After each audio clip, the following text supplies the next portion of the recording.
Hello viewers, in this video we are going to see about Biozoology Unit 1, the living world. So in that unit we have totally two chapters, living world and kingdom animalia. So now we are going to discuss about living world, what is meant by living world and what is meant by taxonomy, what is meant by classification, on all those things in this video. I think you all like this video. If you like, please click the like button, and if you have any doubts and queries, you can say that in your comment section. You can share this video with your friends and families, and if you don't subscribe our channel, please click the subscribe button and also the bell button so that you'll be notified when I post a fresh new video. Thank you. Hello viewers, இன்னைக்கு நாம என்ன பார்க்க போறோம்னா பயோசுவாலஜி பார்க்க போறோம், தமிழ்ல விலங்கியல் பார்க்க போறோம். இன்னைக்கு இதில் இப்போ ஜுவாலஜி பாட்னி இந்த சென்ஸ் நம்ம பிளான்ஸ் பற்றியும் அந்த பிளான்ஸோட செல்ஸை பற்றியும் அண்ட் அதில் கூட ஸ்ட்ரக்சர் பற்றியும் அது மாதிரி ரெஸ்பிரேஷன் அந்த மாதிரி ஒரு விஷயத்த பிளான்ஸ் நோக்கி படிக்கிறது நம்ம பாட்டனி அப்படின்னு சொல்லுவோம். இதில் வந்துட்டு ஜுவாலஜி இந்த சென்ஸ் அனிமல்ஸை பற்றியும் அண்ட் அதே சமயம் ஹியூமன் பீயிங்ஸை பற்றியும் படிக்கிறது தான் உங்களுக்கு ஜுவாலஜி. இதில் மொத்தம் உங்களுக்கு 5 யூனிட்ஸ், அந்த 5 யூனிட்ஸில் மொத்தமாக உங்களுக்கு 12 சாப்டர்ஸ் இருக்குது.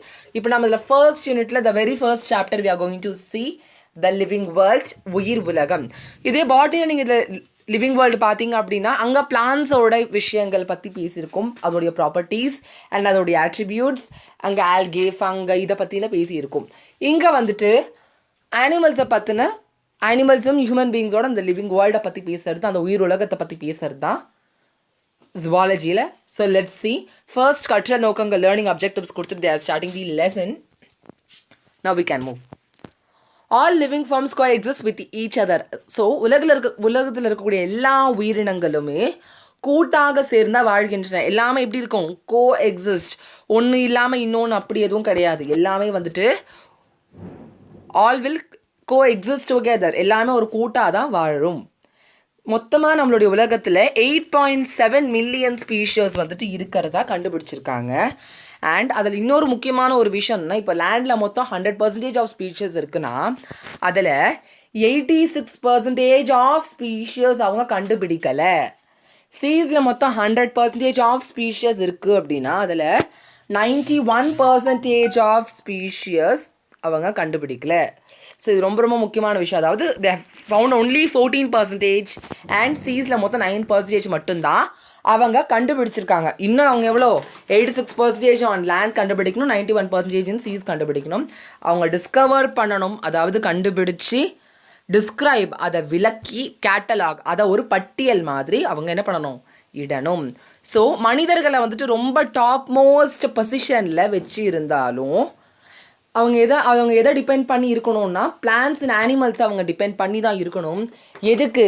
ஃபுட்டு. ஸோ நம்ம காய்கறிகள், இப்போ சைவமாக இருந்தால் நம்ம என்ன பண்ணுவோம், காய்கறிகள் பழங்கள் அந்த மாதிரி சாப்பிடுவோம். So that is plants. இப்போ நான் வெஜிடேரியன் இந்த சென்ஸ் பிளான்ஸும் சாப்பிடுவோம் அண்ட் அதே சமயம் மற்ற அனிமல்ஸையும் நம்ம சாப்பிடுவோம். ஸோ நம்முடைய ஃபுட்டுக்கு நம்ம பெரும்பாலும் மொத்தமாகவே நம்ம எதை டிபெண்ட் பண்ணி தான் இருக்கோம்னா பிளான்ஸையும் அனிமல்ஸையும் டிபெண்ட் பண்ணி தான் இருக்கோம். Hence we are heterotrophic, that is we can't synthesize or prepare our own food. நம்மால் நம்முடைய உணவை உற்பத்தி செய்ய முடியாது. அதுதான் அதோடைய மீனிங். ஸோ நம்ம அதுக்கு மட்டும் இல்லாமல் அனிமல்ஸ் நம்ம எதுக்கெலாம் யூஸ் பண்ணுறோன்னா ஒரு லேபர் மாதிரி யூஸ் பண்ணுவோம். இப்போ ஏதாவது பெரிய விஷயம்னா யானைகள் மூலமாக கொண்டு போகிறது, ஒட்டகத்துக்கு மூலமாக கொண்டு போகிறது. ஃபார்மிங் உங்களுக்கு எல்லாருக்குமே தெரியும், அந்த ஏர் உழுவுறதுக்கு அந்த மாட்டை வச்சுட்டு கூட்டிகிட்டு போவாங்க. பெட்ஸ், நாய்கள் பூனைகள்லாம் வளர்க்குறோம். அண்ட் அது மட்டும் இல்லாமல் எக்கனாமிக் பெனிஃபிட்ஸ். ஸோ நம்மளுடைய ஒரு பண தேவைக்காக, தட் இஸ் மாட்டிலேருந்து பால் கறந்து விற்பாங்க. அண்ட் அந்த ஆடு வளர்த்து ஆடை விற்கிறது, கோழியோ விற்பாங்க, சம்டைம்ஸ் அதில் வரக்கூடிய அந்த முட்டைகளும் விற்பாங்க. ஸோ இது என்னது, நமக்கு ஒரு எக்கனாமிக்காக சில பெனிஃபிட்ஸ் நமக்கு நடக்குது. ஸோ நாம் இந்த மாதிரியான அனிமல்ஸை புரிஞ்சிக்கணும், அதுக்குன்னு இருக்கக்கூடிய தனித்தன்மைகள், அதோடைய யூனிக் கேரக்டரிஸ்டிக்ஸை புரிஞ்சிக்கணும். அண்ட் அதோட ஹேபிடேட், அது ஒரு வாழிடத்தை நாம் புரிஞ்சிக்கணும். அண்ட் பிஹேவியர், அதோடைய நடத்தை முறைகள், அது எப்படி நடந்துக்குது. அண்ட் எவல்யூஷனரி ரிலேஷன்ஷிப்ஸ், அதோடைய பரிமாண தொடர்புகள், அதோடைய கொஞ்சம் கொஞ்சமாக அது வளர்ந்து வளர்ந்து வளர்ந்து வந்து வளருது இல்லையா, அதை நம்ம புரிஞ்சுக்கணும். அது very very very very important. அதுதான் உங்களுக்கு இங்கே கொடுத்துருக்காங்க. ஸோ நம்ம இந்த சாப்டர் நம்ம என்ன பார்க்க போகிறோம் அப்படின்னா, we are going to see about the diversity in the living worlds, need for classification, types of classification, taxonomical hierarchy, nomenclature and tools for studying taxonomy.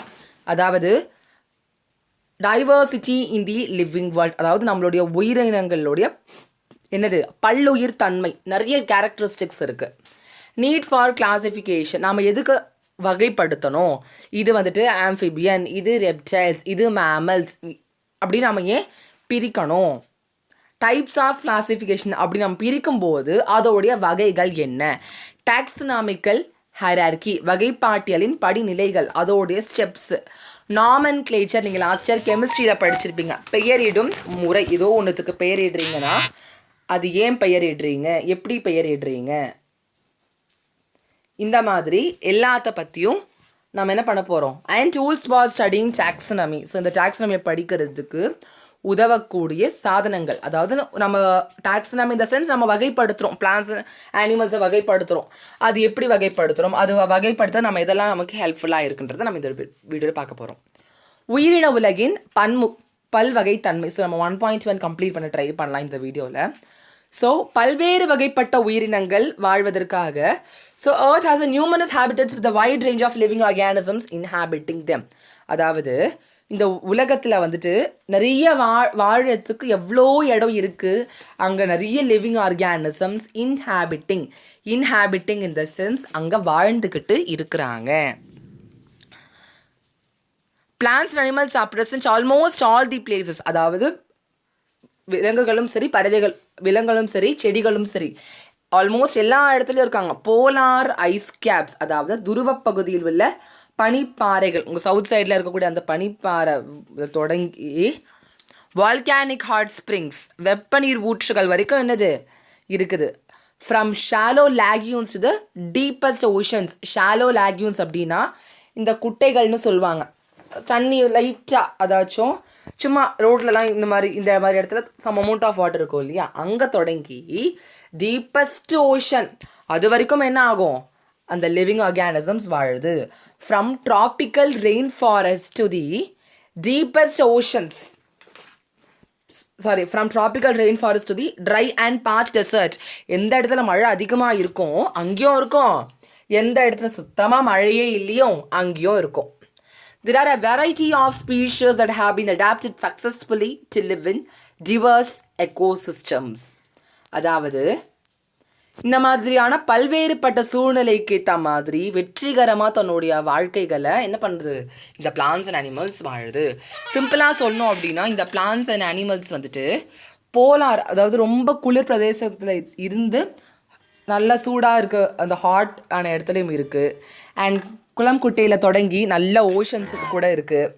மழையே வராத இடத்துல இருந்து மழை நல்லா கொட்டுற இடம் வரைக்கும் இருக்குது. ஸோ எல்லா இடத்துலையும் அது தன்னை அடாப்ட் பண்ணிக்கிட்டு அந்த சூழ்நிலைக்கு ஏற்ற மாதிரி வாழுது அப்படிங்கிறத சொல்கிறாங்க. ஸோ அப்போ நாமளும் என்ன பண்ணணும்னா நம்மளுடைய எவ்வளோ பிரச்சனை வந்தாலும் நாம் அது எல்லாத்தையும் சமாளித்து வாழணுன்றதுக்கு நமக்கு இந்த பிளான்ஸ் அண்ட் அனிமல்ஸே கண்டிப்பாக ஒரு மிகப்பெரிய ஒரு எடுத்துக்காட்டாகவே நம்ம எடுத்துக்கலாம். எக்கோசிஸ்டம் இது ரொம்ப ரொம்ப ரொம்ப important. So please underline these word. So இங்கே இருந்தால் உங்களுக்கு அந்த கொஸ்டின் அண்ட் ஆன்சர்ஸ் எடுக்கிறதுக்கு வாய்ப்புகள் அதிகம். Ecosystem is a community of biotic and abiotic factors and their interrelationships. So biotic அப்படின்னா தாவரங்கள், பிளான்ஸை பற்றி சொல்கிறது. ஏபயோட்டிக் அப்படின்னு சொல்லுவாங்க. ஸோ இந்த ஏபயோட்டிக் அப்படிங்கிறது என்னென்னா அனிமல்ஸ். ஸோ அதோடைய அந்த இன்டர் ரிலேஷன்ஷிப்ஸ். ஸோ அங்கே வந்துட்டு பிளான்ஸ் இருக்கும், அனிமல்ஸ் இருக்கும். எக்கோசிஸ்டம் அப்படின்னா என்னது, ஒரு பிளான்ஸ் நிறைய இருக்கும், அங்கே அனிமல்ஸ் நிறைய இருக்கும், இதுக்குள்ளே நடக்கக்கூடிய இந்த இன்டர் ரிலேஷன்ஷிப்ஸ் இதெல்லாம் சேர்த்து நம்ம என்ன சொல்லுவோம், இதுக்கு பேர் அந்த எக்கோசிஸ்டம் அப்படின்னு சொல்லுவோம். இதை யார் சொன்னாங்க அப்படின்னா ஏஜி சான்ஸ்லே அப்படிங்கிறவர் சொல்கிறாரு 1935ஆம் ஆண்டு. The presence of a large number of species in a particular ecosystem, ஒரே ஒரு பர்டிகுலர் எக்கோசிஸ்டமில் நிறைய ஸ்பீஷியஸ் நிறைய உயிரினங்கள் இருந்தது அப்படின்னா அதை நாம் பயாலஜிக்கல் டைவர்சிட்டி அப்படின்னு சொல்லுவோம். அது தமிழில் வந்துட்டு பல்லுயிர் தன்மை. இது ஷார்ட்டாக இப்போ பயோலாஜிக்கல் அப்படின்றத வந்து வெறும் பயோ மட்டும் எடுத்துட்டு பயோடைவர்சிட்டின்னு சொல்கிறாங்க. தமிழில் பார்த்தீங்கன்னா பல்லுயிர் தன்மை. ஸோ இந்த பல்லுயிர் தன்மை, இந்த பயோடைவர்சிட்டி அப்படிங்கிற சொல்ல யார் காயின் பண்ணாங்கன்னா வால்டன் ரூசன் அப்படிங்கிற அந்த வேர்டை காயின் பண்ணுறாரு. அந்த வேர்டை பற்றின சில எக்ஸ்ப்ளனேஷன், சில விளக்கங்களை கொடுக்கறது யார் அப்படின்னா இடி வில்சன். அதுக்கான விளக்கங்களை அவர் கொடுக்குறாரு. ஸோ இதில் உங்களுக்கு கேட்கக்கூடிய கொஸ்டின்ஸ் அப்படின்னு நீங்கள் பார்த்தீங்கன்னா ஃபஸ்ட்டு மொத்தம் எவ்வளோ ஸ்பீஷியஸ் இருக்குது அந்த கொஸ்டின்ஸ் கேட்கலாம்.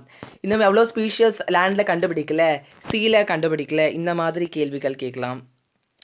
அனிமல்ஸ் நம்ம எதுக்கெலாம் யூஸ் பண்ணுறோம் இன்டீரியரில் கேட்டாங்கன்னா தே கேன் ஆஸ்க் தோஸ் கொஸ்டின்ஸ்.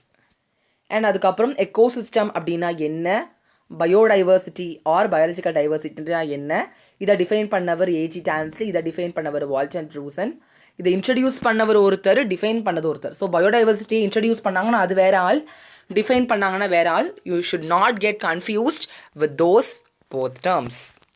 அடுத்தது characteristic features of living organisms which is a very very important 2 mark or 3 mark question. So please listen carefully.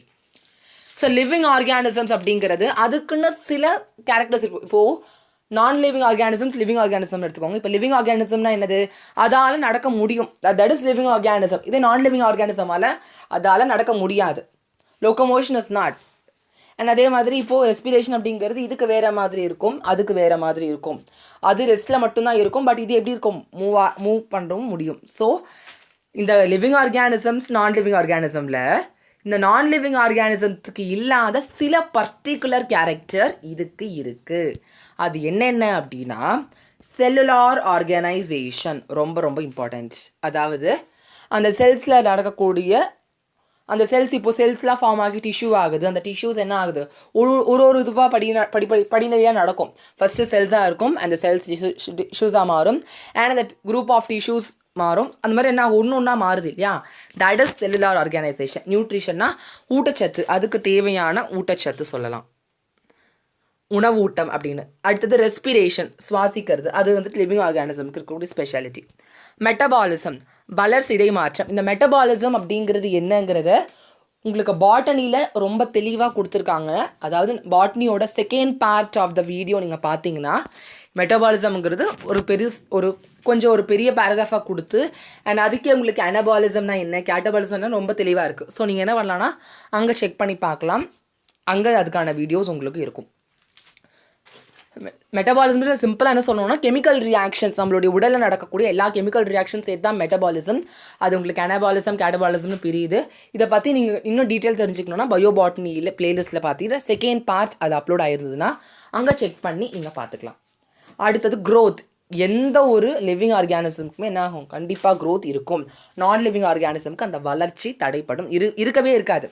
Response to ஸ்டிமுலை அப்படின்னு சொல்லுவாங்க, உணர்வுகளுக்கு ஏற்ப வினை புரிதல். இப்போ யாராச்சும் ஒருத்தவங்க குத்துனாங்கன்னு என்ன பண்ணுவீங்க, ஒரு இது பண்ணுவீங்க, உங்களை யாராச்சும் தொட்டால் நார்மலாக திரும்பி பார்ப்பீங்க. ஸோ ஒருத்தவங்க குத்தும்போது ஒரு மாதிரி திரும்புவீங்க, ஒரு மாதிரி உங்களோட ஃபேஸ் இருக்கும்.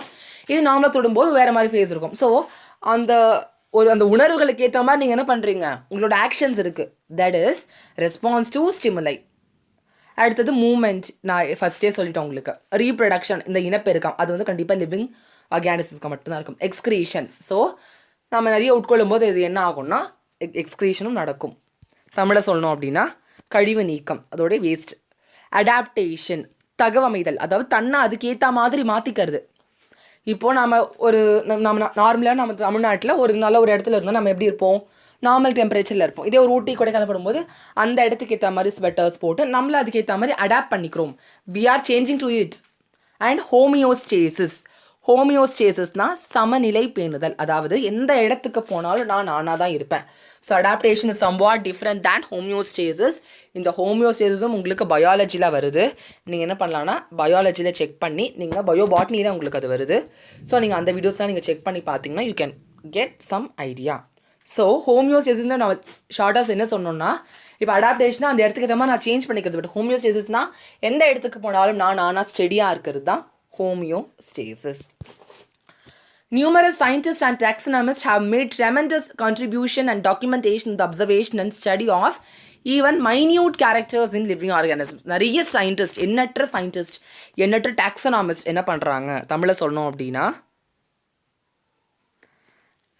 உயிரினங்களை வகைப்படுத்தவும் அவற்றிற்கிடையே ஒரு தொடர்பினை அறியவும் அவர்களின் கூர்ந்தாய்வே நமக்கு உதவுகிறது.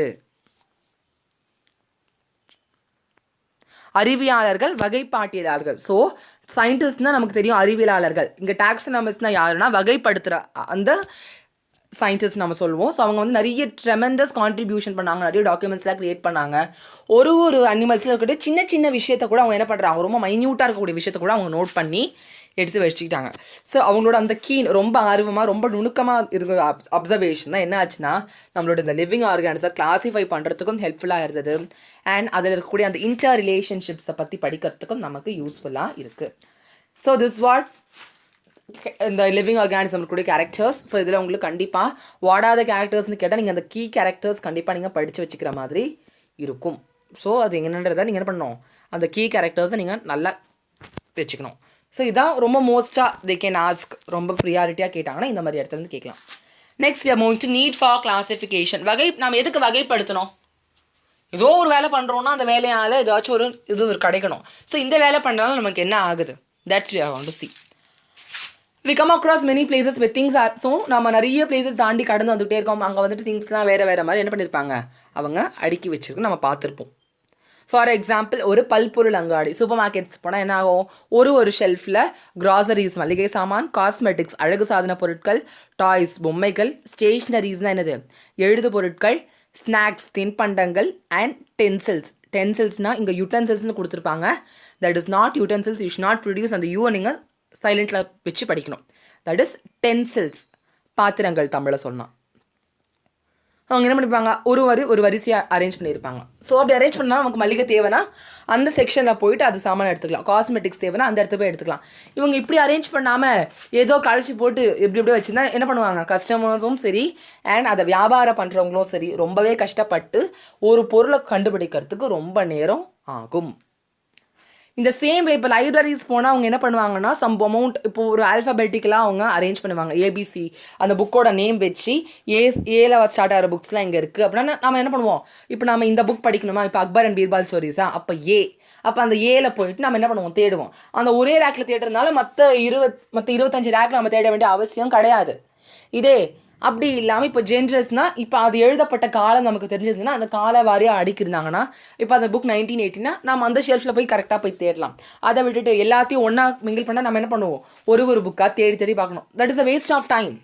ஸோ அதுக்கு தான் they have given this. So autobiography, novels, kid stories, science fiction, so இந்த மாதிரி ஒரு பொருளுக்கும் நம்ம என்ன பண்ணணும், தனித்தனியாக அவங்க அடுக்கி வச்சுருந்தாங்க அப்படின்னா நமக்கு தேடுறதுக்கு ரொம்ப ஈஸியாக இருக்கும் அப்படிங்கிறது தான் they have given this. So ஆட்டோபயோகிராஃபின்னு இது சுயசரிதை அப்படின்னு சொல்லுவாங்க. அண்ட் நாவல்ஸ் உங்களுக்கு தெரியும், கதைகள், கட்டுரைகள், இதெல்லாம் புதினங்கள், இதெல்லாம் என்னது they have given you. Science fictions in the sense கட்டுரைகள் தான் சொல்லுவாங்க. Hence it becomes necessary to devise some means and methods to make this possible. So அப்போது நமக்கு தேவையான விஷயத்தை மட்டும் நம்ம எடுக்கிறதுக்கோ நம்ம என்ன பண்ணணும், இப்போ ஆல்ஃபபெட்டிக்கலாக எடுக்கலாம், இல்லை அந்த புக்கை எழுதப்பட்ட காலத்து வழியாக எடுக்கலாம் அப்படின்னு நம்ம சொல்கிறோம் இல்லையா. அண்ட் அதுக்கு பேர், அந்த ப்ராசஸ்க்கு பேர் தான் என்னதுன்னா கிளாசிஃபிகேஷன். ஸோ கிளாசிஃபிகேஷன் அப்படிங்கிறது என்னென்னா it is a process by which things are grouped in convenient categories based on easily observable characters. So கேட்கலாம், what is define classification na, you have to give the meaning. So this is classification. So classification அப்படிங்கிறது ஒரு process. அந்த process வழியாக அவங்க என்ன பண்ணுவாங்கன்னா திங்ஸை convenient category, சில கேட்டகரி மூலமாக அவங்க குரூப் பண்ணி based on easily observable character. So ஈஸியாக அப்சர்வ் பண்ணக்கூடிய அந்த கேரக்டர்ஸை வச்சு அவங்க பண்ணுறது தான் இந்த வகைப்படுத்துதல். ஸோ புதிய வழிமுறைகளை உருவாக்கி அதனை சாத்தியமாக்கும் செயல்முறையை வகைப்படுத்தல் ஆகும். கண்டிப்பாக இந்த விஷயம் அவங்க என்ன பண்ணலாம், அவங்களோட டெஃபினேஷனில் they can ask. So the scientific term used for these categories. So the categories பற்றின ஒரு scientific term நம்ம என்ன சொல்லுவோம், taxa. That is taxon அப்படின்னு என்னது சிங்குலர் சொல்லுவோம், சிங்குலர் taxon, ப்ளூரல்னா taxa அப்படின்னு சொல்லுவோம். ஸோ டாக்ஸா வந்துட்டு என்னென்ன இண்டிகேட்ஸ், நிறைய லெவல்ஸ் இண்டிகேட் பண்ணுது. இப்போ ஃபார் எக்ஸாம்பிள் இப்போ கிங்டம் அனிமாலியா எடுத்துட்டோம்னா அந்த கிங்டம் அனிமாலியா இது உங்களோட இப்போ செகண்ட் யூனிட்டில் நீங்கள் என்ன படிப்பீங்க, இங்கே ஒரு வார்த்தையாக கொடுத்துட்டாங்க கிங்டம் அனிமாலியா. அந்த உங்கள் செகண்ட் யூனிட்டில் இதை பற்றின பெரிய ஒரு 20-30 பேஜ் நீங்கள் என்ன பண்ணுவீங்க அங்கே படிப்பீங்க. ஸோ இப்போ இந்த கிங்டம் அனிமாலியாவில் உங்களுக்கு என்னென்ன இருக்குது, இப்போ விலங்குகள் ஒரு இதுதான், அதில் உங்களுக்கு என்ன இருக்கும், ஃபஸ்ட்டு ரெப்டைல்ஸ் இருக்கும், அதுக்கப்புறம் மேமல்ஸ் இருக்கும் எக்ஸெட்ரா. ஸோ ரெப்டைல்ஸ் ஒன்று இருக்கும், இன்னொன்று மேமல்ஸ். அதுக்கேற்ற மாதிரி அவங்க ஊர்வன பாலூட்டிகள். ஸோ மேமல்ஸ்ன்னு பாலூட்டிகள்னு சொல்லுவாங்க. ரெப்டைல்ஸ் அந்த ஊர்ந்து செல் போகும் இல்லையா, அதே மாதிரி. இதெல்லாம் வந்துட்டு மல்டி செல்லுலார், பல செல் உள்ள உயிரினங்கள். Based on their characteristics all living organisms can be classified into டாக்ஸா. So அதுக்கு இருக்கக்கூடிய அந்த கேரக்டரிஸ்டிக்ஸ், அந்த தன்மைகளை வச்சு ஒன்னொன்னும் ஒரு டாக்ஸால வகைப்படுத்தலாம். So the science of classification, very very important, one word. The science of classification is called dash. அப்படின்னு என்ன பண்ணோம், டாக்ஸானமி. ஸோ இந்த கிளாசிஃபிகேஷன் பண்ணுறத நம்ம சயின்ஸ் அறிவியல் ரீதியாக சொன்னோம்னா that is taxonomy. External and internal structures along with developmental processes and ecological information of organisms are essential as they form the basis of taxonomical studies. அதாவது வகைப்பாட்டியல் ஆய்வுகளுக்கு விலங்குகளின் வளர்ச்சி நிலைகளுடன் கூடிய வெளிப்புற மற்றும் உட்புற அமைப்புகளும் உயிரிகள் சூழலில் பற்றிய தகவல்களும் தேவைப்படுகின்றன. அதாவது நிறைய ஸ்ட்ரக்சர்ஸ், இப்போ வெளியில் பார்க்கும்போது சில ஸ்ட்ரக்சர்ஸ் இருக்கும் அண்ட் உள்ளே பார்க்கும்போது அதுலேயும் சில ஸ்ட்ரக்சர்ஸ் இருக்கும் இல்லையா. சில டெவலப்மெண்டல் ப்ராசஸ் நம்மளுடைய உடம்புல நிகழும். அது மட்டும் இல்லாமல் ecological information of organisms are essential as they form base. இந்த டாக்ஸானமிக்கல் ஸ்டடீஸில் பேஸ் என்னது, உள்ளே இருக்க ஸ்ட்ரக்சர், வெளில இருக்க ஸ்ட்ரக்சர், நடக்கக்கூடிய டெவலப்மெண்ட், அங்கே இருக்கக்கூடிய இன்ஃபர்மேஷன், இதெல்லாம் கேதர் பண்ணுறது தான் இதோட பேசிக்ஸ். அப்போது டாக்ஸானமிக்கு பேசிக்காக ஒரு 5 ப்ராசஸ் முக்கியமாக கொடுத்துருக்காங்க. So this might be also a very important to mark. What are the scientific stages that are basic to டாக்ஸானமினா நீங்கள் என்ன பண்ணலாம், கேரக்டரைசேஷன், ஐடென்டிஃபிகேஷன், நாமென்க்ளேச்சர், கிளாசிஃபிகேஷன். இப்போது கேரக்டரைசேஷன் அப்படின்னா என்னது, பண்பறிதல். ஏதோ ஒரு விஷயம் இருக்குன்னா அதுக்கு என்ன பண்பு, இப்போ நம்ம ஒருத்தங்கிட்ட பேசுகிறோன்னா அவங்க நல்லவங்களா கெட்டவங்களா, அவங்களோட பண்பு சொல்கிறது. ஐடென்டிஃபிகேஷன், அவங்கள பற்றி கண்டுபிடிக்கிறது, அடையாளம் காணுதல். நாமென்க்ளேச்சர், அவங்களுக்குன்னு ஒரு பேர் வைக்கிறது. அண்ட் கிளாசிஃபிகேஷன், அவங்கள ஒரு இதில் ஒரு பட்டியலை வகைப்படுத்துறது. இது எல்லாமே என்னதுன்னா டாக்ஸானமியோட இது. இப்போ நம்ம தான் இம்பார்ட்டண்ட்டாக ஒரு 5 point they have given you. வகைப்பாட்டுடைய அடிப்படை தேவை. What is the basic need, what are the basic needs, why we need to use, அதுக்கான இது. To identify and differentiate closely related species. So நெருங்கிய தொடர்புடைய அந்த இனங்களை நம்ம கண்டுபிடிக்கிறதுக்கு. To know the variation among the species. So அந்த species சிற்றினங்களுக்கு இடையே உள்ள வேறுபாடுகள், வேரியேஷனை நம்ம கண்டுபிடிக்கிறது. To understand the evolution of the species, அந்த உயிரினங்களோட பரிணாம வளர்ச்சி. இப்போ நம்ம குரங்குல இருந்தால் மனுஷன் தாங்க சொல்லுவாங்க. அப்போ அந்த குரங்குல இருந்தோ, அந்த சிம்பான்சில இருந்தோ, அந்த ஓரங்குட்டான்ல இருந்தோம் எப்படி அந்த மனுஷங்க வர ஆரம்பிச்சாங்க, தட் இஸ் தி எவல்யூஷன். அதை பற்றி படிக்கிறது. To create a phylogenetic tree among the different groups, பல்வேறுபட்ட தொகுப்புகளுக்கிடையே உள்ள தொடர்பை விளக்கும் வகையில் மரபு தொகுதி தொடர்பு மரத்தை உருவாக்குதல். ஸோ நிறைய தொடர்புக்கு இப்போ நம்ம எல்லாமே வந்து இன்டர் ரிலேட்டட் தான் இல்லையா. ஸோ நிறைய குரூப்ஸை இருக்கக்கூடிய அந்த இன்டர் ரிலேட்டடான விஷயத்தை பற்றி ஒரு ஃபைலோஜெனிக் ட்ரீயாக அவங்க ரெப்ரசென்ட் பண்ணுறாங்க, மரபு தொகுதி தொடர்பு மரம். To conveniently study living organism. So living ஆர்கானிசம்ஸை ரொம்ப ஈஸியாக அதை பற்றி ரொம்ப தெளிவாக தெரிஞ்சுக்கிறதுக்கு அதுதான் என்னதுன்னா இது. So next we are moving to taxonomy and systematics நம்ம பார்க்க போகிறோம். ஸோ டாக்ஸானமி அப்படிங்கிறது ஜி ஃபார் டாக்ஸஸ், டாக்ஸஸ்னா அரேஞ்ச்மெண்ட்டுன்னு சொல்லுவாங்க, அண்ட் நோமோஸ் அப்படின்னா லா. ஸோ இப்போ டாக்ஸா அப்படின்னா உங்களுக்கு தெரிஞ்ச டாக்ஸஸில் அரேஞ்ச்மெண்ட், நாமோஸ்னா லா. அப்போது நம்ம ஒரு பொருளை அரேஞ்ச் பண்ணணும் அப்படின்னா அதுக்கு சில லாஸ் இருக்குது, தட் இஸ் டாக்ஸானமி. இந்த 2 வார்த்தை நீங்கள் முடிச்சுக்கலாம். ஸோ வரிசைப்படுத்துறது, அதுக்கு சட்டம். அப்போது வரிசைப்படுத்தணும்னா நம்ம சில சட்டங்களை வச்சு தான் நம்மளால் அதை வரிசையப்படுத்த முடியும். So as usual you have and இந்த டெஃபினேஷன் திரும்ப கொடுத்துருவோம். டாக்ஸானமினா என்னென்னா நம்ம 1 வேர்டில் பார்த்தோம். The science of classification is taxonomy. நம்ம 1 வேர்டில் நம்ம இங்கே பார்த்தோம் இல்லையா. அதை ஒரு 2 மார்க்கில் கேட்குறாங்கன்னா நீங்கள் அதை எப்படி ஆன்சர் பண்ணுவீங்க? It is the science of arrangement of living organisms along with எதோட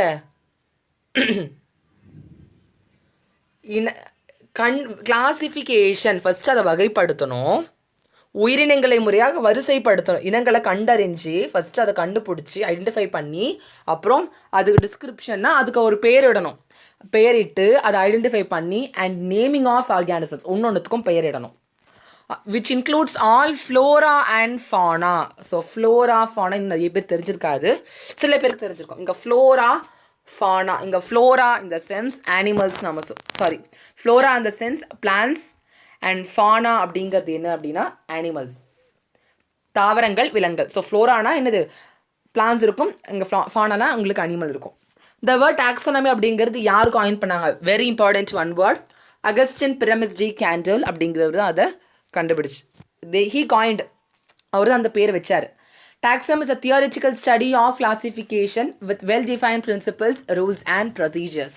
ஸோ டாக்ஸானமி அப்படிங்கிறதுனா ஒரு தியரிட்டிக்கல் ஸ்டடி ஆஃப் கிளாசிஃபிகேஷன். அதில் என்னென்னாக்க வித் நல்ல ஒரு பிரின்சிபல்ஸோட, சில லாஸோட, சில கொள்கைகளோட, சில ரூல்ஸோட, அண்ட் அதுக்குன்னு சில ப்ரொசீஜர்ஸ் இருக்கும். ஸோ டாக்ஸானமியோட ஃபாதர் யார் அப்படின்னா that is Aristotle. And modern taxonomy, புதுசாக வந்து டாக்ஸானமிக்கு யார் ஃபாதர்னா கெரலஸ் லினேயஸ். இங்கே கிளாசிக்கல் மாடர்ன் ரெண்டு விஷயம் இருக்கும். கிளாசிக்கல்னால் அந்த 20th சென்ச்சுரிக்கு முன்னாடி இருக்கிறது, 20ஆம் நூற்றாண்டுக்கு முற்பட்ட காலம். இதை நீங்கள் ஃபிசிக்ஸில் செகண்ட் பார்ட் என்னோடய வீடியோ பார்த்தீங்கன்னா உங்களுக்கு புரியும். அங்கே வந்துட்டு நான் இதை பற்றி கொஞ்சம் டீட்டெயிலாக சொல்லியிருப்பேன், அப்போது நீங்கள் அங்கே பார்த்து தெரிஞ்சுக்கலாம். ஸோ அரிஸ்டாட்டில் அப்படிங்கிறது என்னது? Father of taxonomy, that is classical taxonomy. Modern டாக்ஸானமினா யாருன்னா கெரலஸ் லினியஸ். இதிலேருந்து உங்களுக்கு என்னென்ன கொஸ்டின்ஸ் கேட்கலாம்னா, ஸோ டாக்ஸானமி அப்படின்னா என்ன, அதை பற்றி ஃபஸ்ட்டு அவங்க கேட்பாங்க.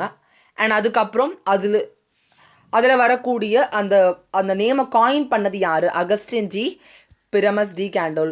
அப்புறம் கிளாசிக்கல் டாக்ஸானமியோட ஃபாதர் யார்? மாடர்ன் டாக்ஸானமியோட ஃபாதர் யார்? இதெல்லாம் they might ask you.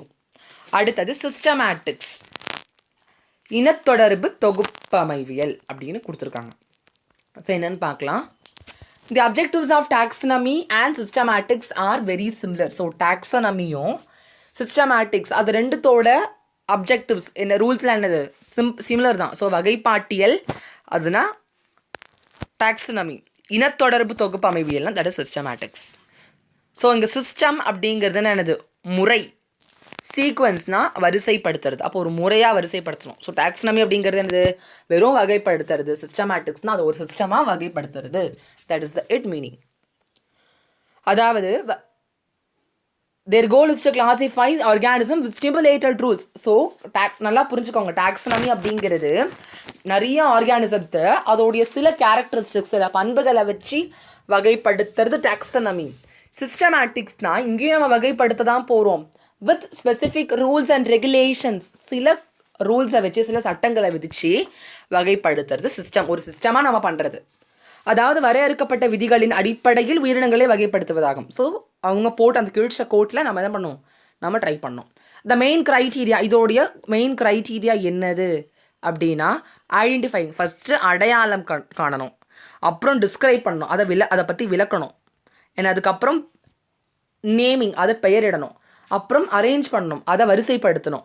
Preserving, பாதுகாக்கணும். ஏன்னா அதுக்கு சில இது போட்டு பழைய இதுவாக இருந்ததுன்னா நம்ம அந்த பிரேதத்தை பாதுகாக்கணும் அப்படின்னு சொல்லுவாங்க, அந்த உடலை. அண்ட் டாக்குமெண்டிங், ஆவணப்படுத்தணும். So we have to document all those things. Apart from the above said features, evolutionary history of the species and the environmental adaptations and interrelationship between species are also being investigated in systematics. அதாவது இது மட்டுமின்றி சிற்றினங்களின் பரிணாம வரலாறு, சூழ்நிலை தொடர்பு, சூழ்நிலை தகவமைப்புகள் மற்றும் சிற்றினங்களுக்கு இடையே உள்ள தொடர்புகள் ஆகியனவற்றையும் இத்தகைய இனத்தொடர்பு தொகுப்பமைப்பில் வழி செய்யலாம். ஸோ மேலே வச்சு அந்த ஃபீச்சர்ஸ் மூலமாக தான் நம்ம பண்ணணும் அவசியம் இல்லை. அந்த ஸ்பீஷஸ் எப்படி உருவாச்சு அந்த ஹிஸ்ட்ரி தெரிஞ்சிருக்கணும். அண்ட் அது எப்படி என்விரான்மெண்ட்டுக்கு தகுந்த மாதிரி தன்னை மாற்றிக்குது அது தெரிஞ்சிருக்கணும். அண்ட் அந்த ஸ்பீஷியஸுக்கும் இன்டர்ரிலேஷன்ஷிப் பிட்வீன் ஸ்பீஷியஸ், ஸோ அந்த ஸ்பீஷியஸுக்கும் அண்ட் இந்த என்விரான்மெண்ட்டுக்கும் உள்ள அந்த இன்டர்ரிலேஷன்ஷிப் இதெல்லாம் தெரிஞ்சாலே நம்ம சிஸ்டமேட்டிக்ஸ் ரொம்ப ஈஸியாக கையாளலாம் அப்படின்னு கொடுத்துருக்காங்க. Next we are going to study about the Carolus Linnaeus. So இதோடு நம்ம முடிச்சுக்கலாம். கரோலஸ் லினேயஸ் நவீன வகைப்பாட்டியலின் தந்தை. ஃபாதர் ஆஃப் மாடர்ன் டாக்ஸானமி நமக்கு யாருன்னு தெரியும், Carolus Linnaeus. which is the system of classifying and naming organisms. So டாக்ஸானமினா அதை கிளாஸிஃபை பண்ணி அண்ட் அந்த ஆர்கானிசம்ஸை நேம் பண்ணணும். ஒன் ஆஃப் his contributions, அவரோட கான்ட்ரிபியூஷன் என்னென்னா of a hierarchical system of classification of nature. Today this system includes 8 taxa. So அவர் ஒரு சிஸ்டத்தை அவர் கொண்டு வந்திருந்தார். அதுக்கு சிஸ்டம் பேர் என்ன? ஹெராரிக்கல் சிஸ்டம்னு. அதில் மொத்தம் 8 கிங்டம் இருக்குது, 8 டாக்ஸா இருக்குது. ஒன்று டொமைன், இன்னொன்று kingdom, phylum, class, order, family, genus, species. இந்த 8 கிங்டத்தை பற்றி நம்ம என்ன பண்ணுவோம்? கீழே வரதை வச்சு படிப்போம். ஸோ கிட்டத்தட்ட ½ an hour கிட்ட நம்மளோட வீடியோ போகிறதுனால நம்ம இதோட முடிச்சுக்கலாம். ஸோ இனிமேல் உங்களுக்கு மண்டே ஜுவாலஜிக்கான பயோஜுவாலஜிக்கான கண்டிப்பாக ஒரு வீடியோ உங்களுக்கு கிடச்சிட்டே இருக்கும். ஸோ இதோட நான் பேஜ் 3ல வந்துட்டு லெஃப்ட் ஹேண்ட் சைடு வரைக்கும் நான் முடிச்சிருக்கேன். ஸோ இதை பாருங்கள், டவுட்ஸ் தான் மறக்காம கமெண்ட் செக்ஷனில் ரிவீல் பண்ணுங்கள். தேங்க்யூ.